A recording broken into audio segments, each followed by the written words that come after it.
আপনি আরো বেশি কাজ করতে পারবেন।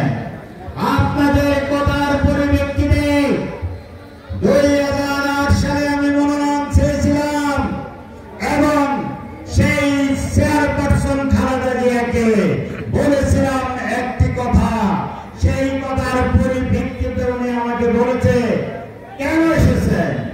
আমি বলছি, জনগণ বলেছে রাজনীতি করলে, দলের সাথে থাকলে নাকি কাজ বেশি করা যায়।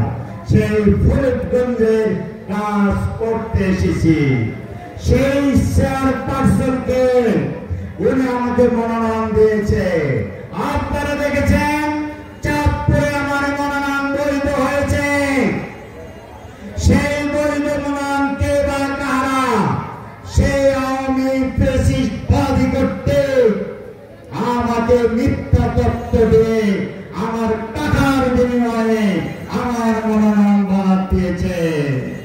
অপরপক্ষে যিনি বাদ দিয়েছে 1 মাস পরে দেখেছেন উনি মিথ্যা অভিযোগ যে দিয়েছে, সেই অভিযোগের পরিপ্রেক্ষিতে তদন্ত সাপেক্ষে উনি এমপি হওয়ার পর জেলে গিয়েছেন এবং সেই মামলা এখনো উনি প্রত্যাহার করেন না, হাইকোর্টে স্টে করে রেখেছেন।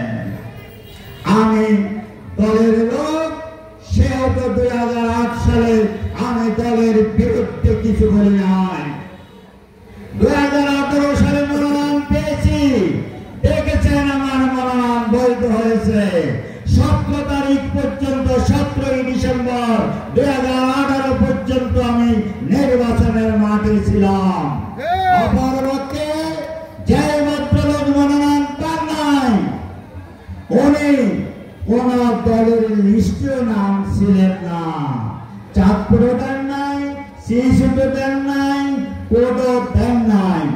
আমি আপনাদের মাধ্যমে ওই ভদ্রলোকের কাছে জানতে চাই, কোন সংবিধান, কোন সাংগঠনিক নিয়মে আপনি সেই দিন 18 সালের 25-26 ডিসেম্বর ফরিদগঞ্জে কোন সংবিধানের বলে আপনি নির্বাচন করতে এসেছেন, সেটাও আমি জানতে চাই আপনাদের মাধ্যমে।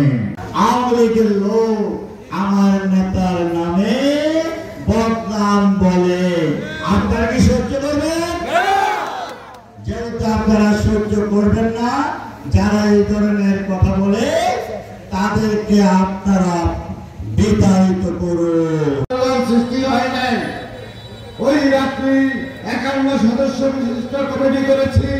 ওই কমিটির কনভেনিং কমিটির কনভেনার আমি ছিলাম, মাহমুদুর রহমান এবং সিদ্দিকুর বাবুল সলিমুল্লাহ সেলিম সহ ওনারা আমার সাথে ছিলেন।